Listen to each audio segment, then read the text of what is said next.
Shalom, shalom. This is Kapari, a.k.a. Pops out of GMS Chicago, with a brief sit-down, a one and done, as Brother Bara like to says, Elder Bara like to says.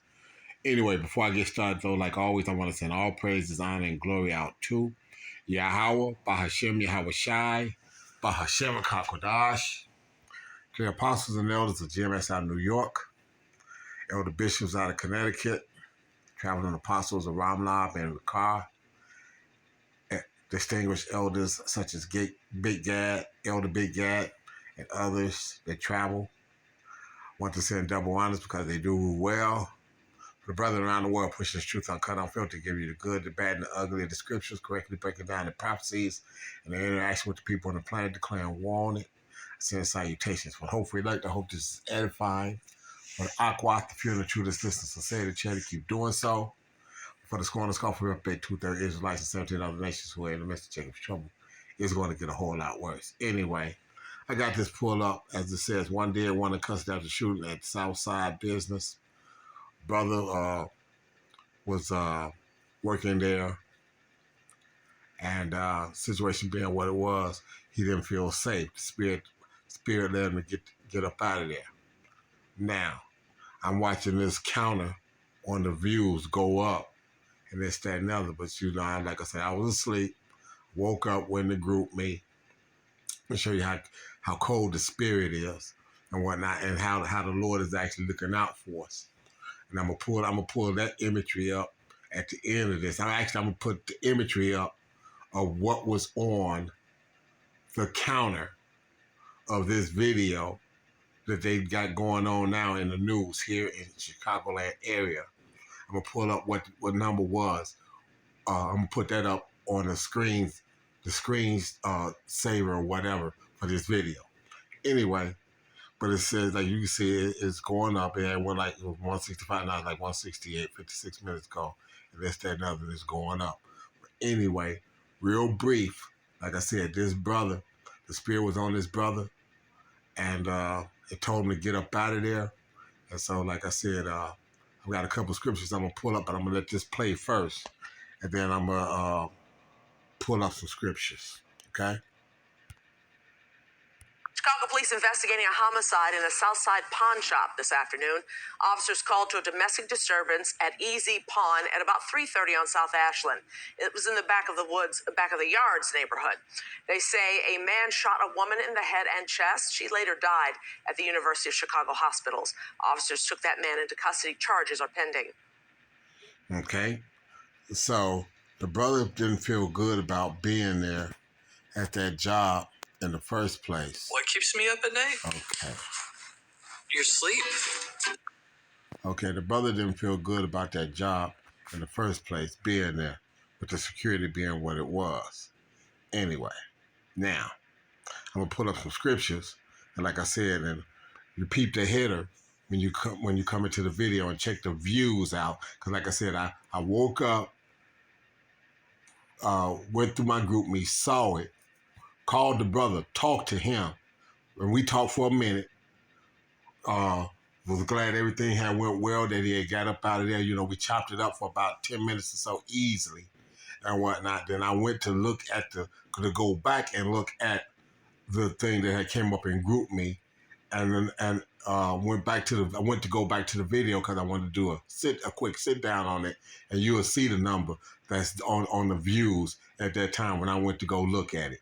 So if you in this truth, you in GMS who are like-minded affiliate, teaching this word, and you don't understand what it is that you see through the signs that the Lord is looking out and dealing with the man of GMS and like-minded affiliates, maybe you shouldn't be among us there or whatnot.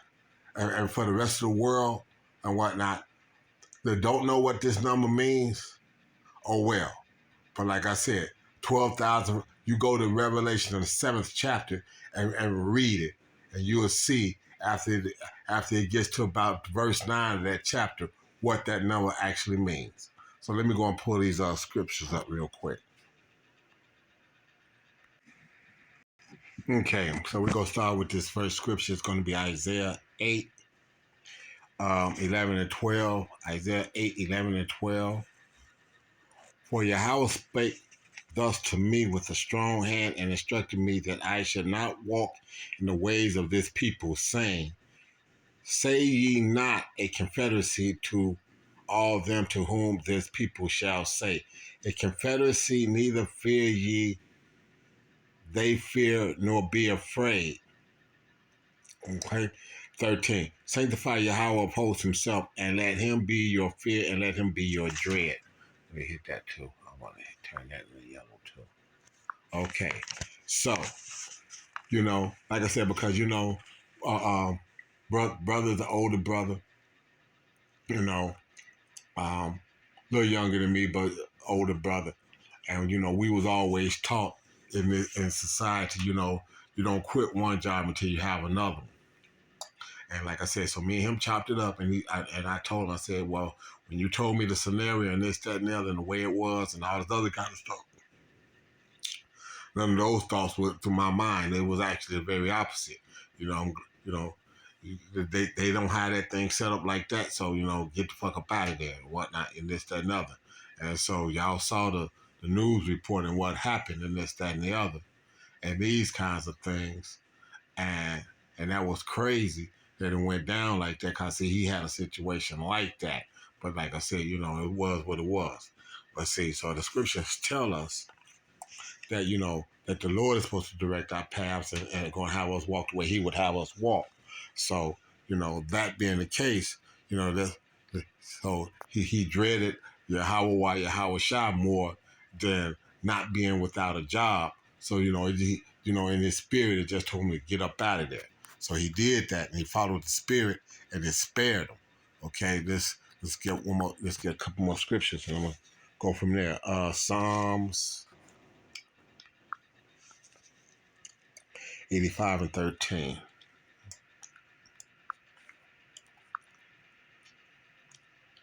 Psalms 85, 13.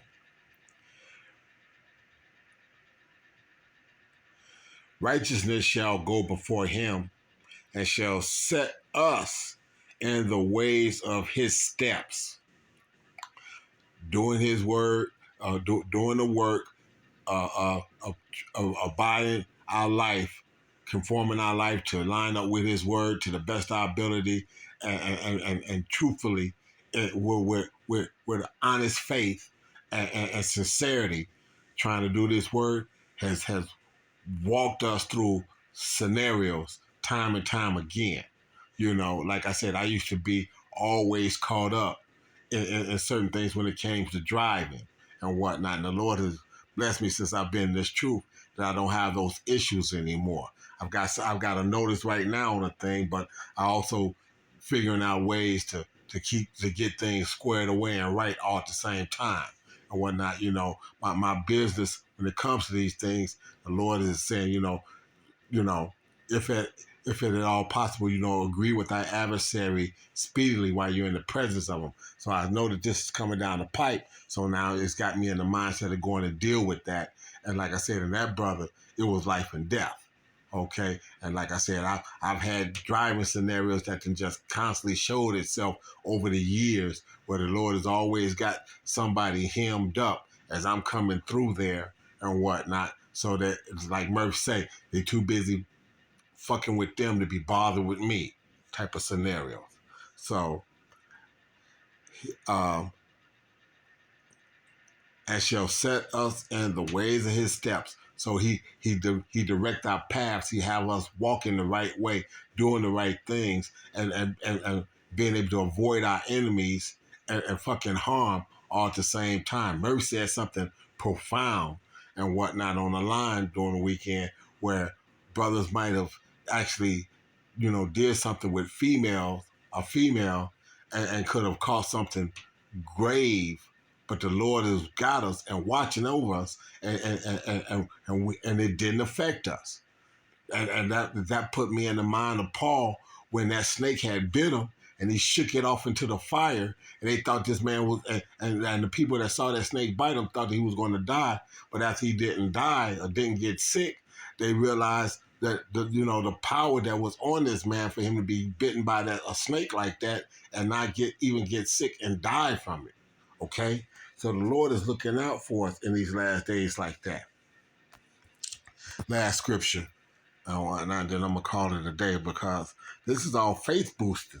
When we see these types of things, and He's gonna do this more and more as we get closer and closer to boost our faith.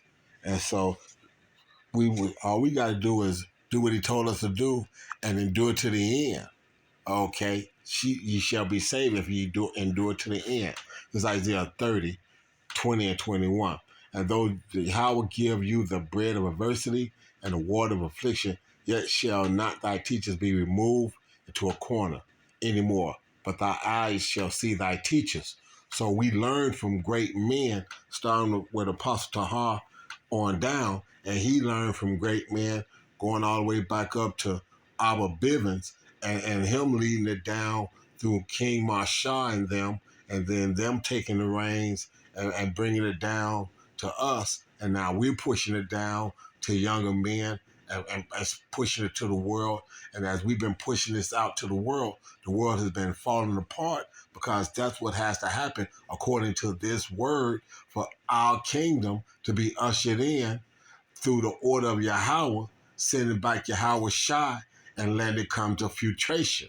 So this is what we see happening even to this day, and keeping the prophets safe in the process of. Okay? Verse 21, and thy eyes and thy ears shall hear a word behind thee saying, this is the way, walk ye in it. Do what these scriptures are telling you. And in the process of doing that, I will lead you through the Spirit and have you do the things you need to do to be able to avoid a lot of this bullshit in the process. When ye turn to the right hand and when ye turn to the left. So this is that. This is what's happening. The Lord is directing our steps and showing us that if we sincere and we doing the things that we supposed to be doing, He's going to also be in the midst of us. Okay? He's going to be with us. He's going to have them angels be able to direct us and have us do the things we need to do. If our faith is strong and we truly trust Him, these will be the things that we will see happening with ourselves and brothers around us. So with that should be an extremely faith-boosting scenario. Okay? So I hope that's edifying. I want to send all praises, honor, and glory out to Yahawah, Bahashem Yahawashi, Bahashem Kakodash, to the apostles and elders of GMS out of New York, the elder bishops out of Connecticut, the floating apostles again of Aram Lab and Rikar, and distinguished elders traveling abroad, such as Elder Big Gad, just to name one of the few that may be out there doing that. I want to send double honors because they do rule well for the brethren around the world, pushing this truth uncut, unfiltered, giving you the good, the bad, and the ugly of the scriptures, correctly breaking them down, declaring the consequences of the scriptures on the entire planet. I send salutations for the hopeful elect. I hope that's edifying. So with that, for the hopeful elect, I want to send a hearty shalom and Kwam Yasharala.